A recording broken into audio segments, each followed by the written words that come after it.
Mukhang nagsisisi na si Daniel Padilla dahil sa report na nakarating sa amin ay mukhang naglalasing daw araw-araw. Gustong bumalik kay Catherine Bernardo.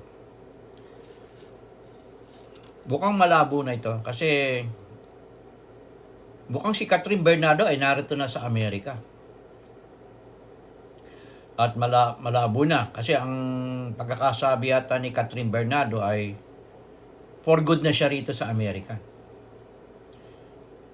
Ang ano ni Catherine Bernardo ay napakalaki para tumigil dito. Tumigil din siya rito. Hindi ko lang alam kung anong mangyayari sa karir ni Catherine Bernardo. Pero kung she decided to stay here, she could be a good one. Kasi yung laki ng pera niya in dollars, pwede siyang magnegosyo rito na beauty salon. Mas especially there in California. Malaki ang pera ni Catherine. At si Daniel ay umaasa lang kay Catherine. Malaki ang gap at ang nagdadala kay Daniel ay si Catherine. Kaya it's too late now for Daniel to say sorry. Sinira mo ang trust and confidence ni Catherine sa'yo. So, Daniel, it's the death. It's a death, kiss of death for you.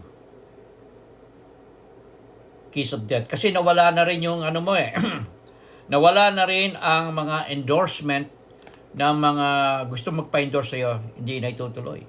Maski ng ABS-CBN ay kinancel na ang inyong Katniel. Kinancel na. So, wala na. Paano na ngayon?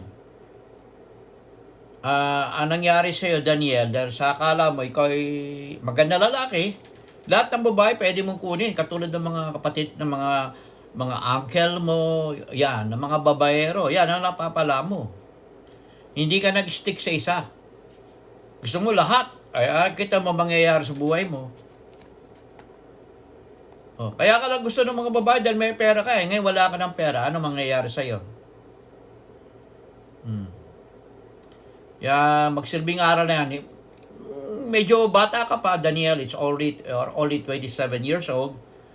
And you could even go here in America. Total, malaki pa rin yung pera mo. Pero hindi ka rin magiging artista rito, but you could have a good life. Kasi kung hindi ka pupunta rito at diyan ka na sa Pilipinas, ano mangyayari sa iyo? Tulad ng ibang mga artista diyan, mga basketball players na naghihirap ngayon. But once you are in America, samantalay mo hanggang di na uubos yung savings mo, yung mga investment mo. Kasi pag nawala na yan, mamumulubi ka. Katulad marami na namatay ng mga artista na walang pera. Marami dyan. At kaya ka maganda lalaki dahil may pera ka pa. Pag nawalan ka na ng pera, naku, papangit ka na. Papangit ka na. Yan ang katotohanan. Ngayon, ang Katniel fans ay sinisisi itong si Sue Ramirez. Itong si Sue Ramirez ay kaibigan ni Katniel. Ni Catherine Bernardo. Si Sue ay Filipino-American actress, model, and singer. Pinanganak yan sa Sipalay, Negros Occidental. Kaya siya naging Filipino-American kasi ang tatay niya ay Amerikano. Kapareho sila ng edad ni Daniel. Pero bakit naman kayo mga Katniel, sinisisi niyo masyado, binabas niyo masyado si Sue Ramirez? Hindi naman maganda yon. Okay?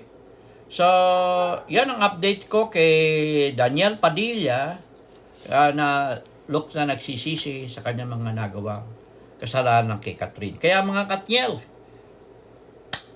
it looks na wala tayong pupuntahan ngayon. Talagang malabo nang magkabalikan ito. Unless na talagang pagbibigyan ni Catherine. So, it takes time. Kasi for many years pala niloloko ni Daniel si Catherine. Nagpapasensya lang. So, Catherine, if you are here already in America, go. Kasi marami kang opportunity rito.